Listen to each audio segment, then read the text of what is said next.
बळीराजाचा सेनापती म्हणजे ज्योतिबा आपली आई म्हणत असते की इरात पिरात तळू द्या आणि बळीचं राज्य येऊ दे.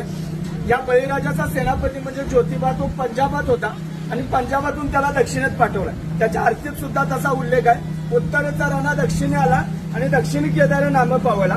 हा दक्षिणेत आलाय कुणासाठी आला तर आमच्यासाठी आला. कुणापासून रक्षण करण्यासाठी आला तर आर्यांपासून आमचं रक्षण करण्यासाठी आला. इथं आला त्यानं आमच्या कुळ्या सुरक्षित राखल्या, आमच्या पूर्वजांचं रक्षण केलं म्हणून तो आज आमचा कुळस्वामी. कुळस्वामी कुणाला म्हणायचं? ज्यानं कुळ्या राखल्या तो आमचा कुळस्वामी, ज्योतिबा कुळस्वामी. त्याची शासनकाठी म्हणजे फक्त एक लवाजमान आहे तर ती त्याच्या सार्वभौमत्वाची आणि त्याच्या विजयाची निशाणी.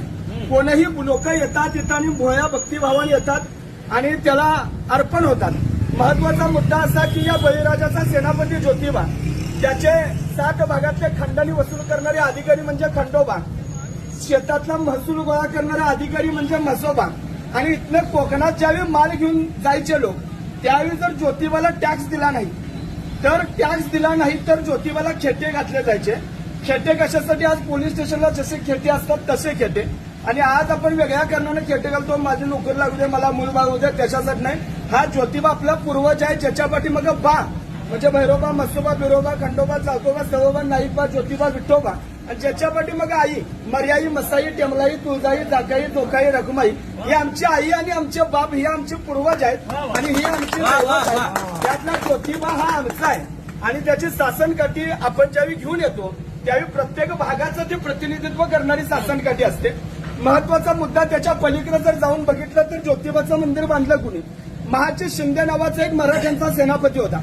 1761च्या पानिपतच्या युद्धात मराठ्यांची प्रतिमा मलिन झाली. ती प्रतिमा धुवून काढण्याचं काम गयात माळ असणाऱ्या वारकऱ्यानं धुवून काढलं. त्या वारकऱ्याचं नाव म्हणजे महाजी शिंदे, ज्यांना पाटील बाबा म्हणत. त्या महाजी शिंदेची दहशत एवढी होती की त्यांनी ताजमहलचा वापर, आज लोक फिरायला जातात जगातलं 7वं आश्चर्य आहे, पण तरी सुद्धा त्या ताजमहलचा वापर त्यांनी कळवाकुंटी ठेवण्यासाठी केला होता. एवढी दहशत की दिल्लीचा सुलतान कोण हे ठरवायचं आमचा महाजी बाबा. हे महाजी बाबा एकदा रत्नागिरीत मोहिमेवर होते आणि मोहिमेवर असताना त्यांना यश मिळत नव्हतं पोर्तुगीजांच्या विरोधात.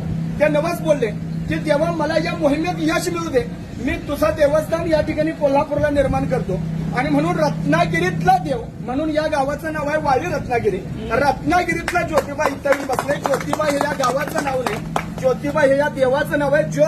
ज्योत म्हणजे ज्योत आहे, ते ज्योत म्हणजे नांगर.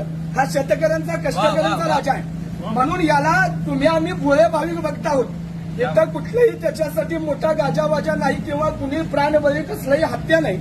सर्वसामान्य लोक येतात, गुलालाच्या मुठी आनंदाने उधळतात.